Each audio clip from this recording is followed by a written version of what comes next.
wabarakatuh. Perkenalkan, saya Wahyu Rasinda dari kelas CKF 3. Di sini saya akan menjelaskan proses ekstraksi tanaman obat dengan menggunakan metode sokletasi. Bahan-bahan yang digunakan yaitu dendeng gelis dan etanol 60% sebanyak 100 ml.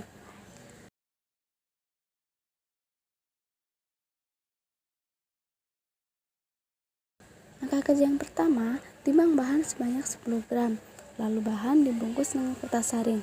2. Labu alas bulat diolesi vaselin atau pelumas pada bagian leher tabung. Pelumas ini berfungsi sebagai pelicinnya. Ketika digabungkan dengan alat yang lain, maka bisa dilepas lagi. 3. Letakkan labu alas bulat di atas setting mantel, lalu dikaitkan dengan pengancingnya. Masukkan pelarut etanol 60% sebanyak 100 ml ke dalam labu alas bulat. Kemudian letakkan tabung sokletasi di atas tabung labu alas bulat. Masukkan serbuk yang sudah dibungkus tadi ke dalam tabung sokletasi. Pasang pendingin balik dan air masuk diletakkan di lubang bawah, sedangkan air keluar diletakkan di bagian atas. Nyalakan air kerannya.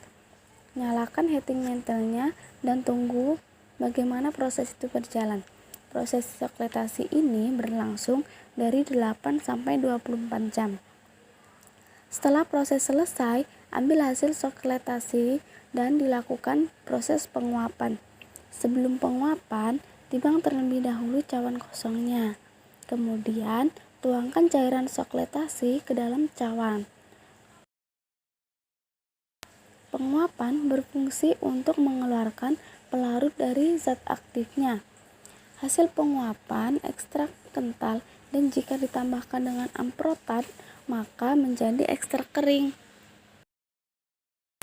Sokletasi merupakan fungsi berkesinambungan, diawali dari pelarut labu alas bulat yang mendidih, kemudian menghasilkan uap.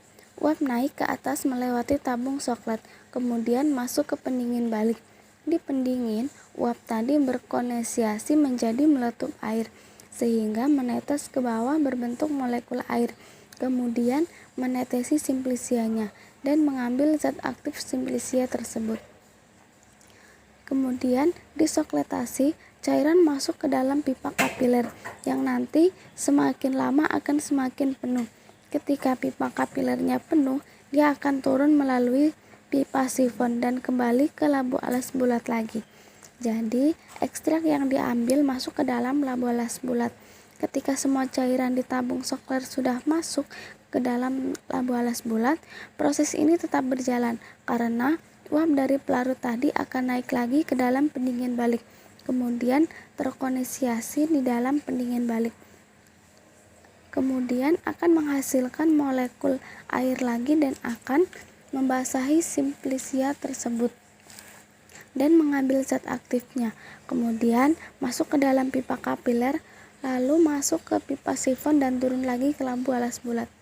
Proses ini berulang-ulang kali sampai cairan tabung soklet jernih sejernih air. Artinya zat aktifnya sudah habis.